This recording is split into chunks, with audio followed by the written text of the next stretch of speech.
Olá pessoal, meu nome é André Traves, sou psicólogo de São Paulo, da região da Vila Mariana, e eu vou dar continuidade para vocês sobre os critérios diagnósticos para transtornos decorrentes ao uso de álcool e outras substâncias. Então a gente falou alguns itens da semana passada e hoje eu vou falar de alguns outros para a gente fechar esses critérios diagnósticos. Outro critério diagnóstico é continuar o uso apesar de apresentar problemas sociais ou interpessoais. Então são aquelas pessoas que, mesmo percebendo alguns prejuízos sociais, alguns prejuízos nos relacionamentos, continuam fazendo esse uso de álcool e outras substâncias químicas. Outro ponto seria as restrições de repertório de vida em função do uso. Então é a dificuldade que as pessoas têm em o quê? Em executar o planejado, em entregar, por exemplo, trabalhos, em de repente a questões de trabalho, por exemplo, de faltar, de não conseguir cumprir prazos, de não conseguir concretizar alguns planejados. Então esse é outro critério diagnóstico para transtorno de álcool e outras substâncias químicas. Manutenção do uso apesar de prejuízos físicos. Eu sei que eu tenho um prejuízo físico, por exemplo, eu sei que eu tenho uma gastrite, eu sei que eu tenho problema respiratório, eu sei que eu tenho aí um câncer de garganta, mas mesmo assim eu continuo fazendo uso de álcool e outras substâncias químicas também. Uso em situação de exposição a risco. São aqueles pacientes que ficam vulneráveis quando fazem uso de álcool e outras substâncias químicas. Então se colocam em situações vulneráveis, em situações de risco, como por exemplo ter relações sexuais sem preservativo, porque estão intoxicados e ficam mais vulneráveis, mais eufóricos. Situações financeiras, que eu vou lá, faço uso de álcool e outras substâncias químicas e faço gastos exagerados, por exemplo. Então, me coloco em situações de risco mediante a intoxicação, tá?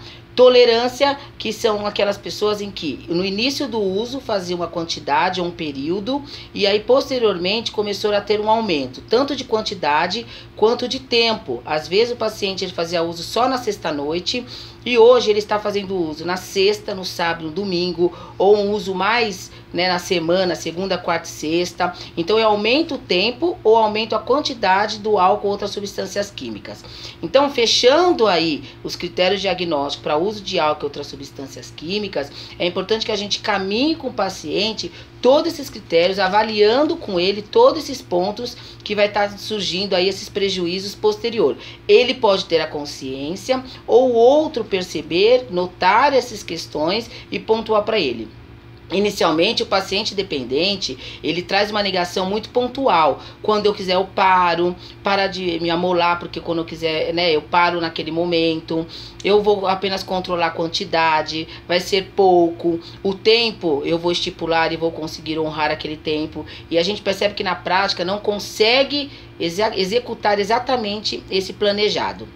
E aí, no DSM-5 existem 3 modalidades aí da dependência, tá? Do transtorno decorrente ao uso de álcool e outras substâncias químicas, que seriam o transtornos decorrente ao uso de álcool e outras substâncias leve, moderada ou grave. Então, se o paciente apresentar 2 ou 3 critérios do que eu falei, é colocado como transtorno decorrente ao uso de álcool e outras substâncias químicas leve.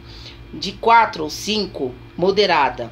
E de mais de 6, colocado como grave. Eu sempre vou falar, como eu falei no vídeo anterior, que não existe o diabético de beijinho e o diabético de brigadeiro. Então, mesmo tendo essa classificação no DSM-5 entre leve, moderado e grave, eu sempre vou pontuar para o paciente que não importa. Ele está diagnosticado como dependente, ele está diagnosticado com transtorno decorrente ao uso de álcool e outras substâncias químicas, e eu tenho que trabalhar com ele esses pontos. Não importa se é leve ou se é grave. O diagnóstico é de dependência, e essa dependência tem que ser tratada de acordo aí com o que ele vai estar trazendo, com as individualidades deles, para que a gente possa desenvolver recursos saudáveis para que ele possa lidar com essa patologia crônica e que ele vai precisar se policiar para o resto da vida.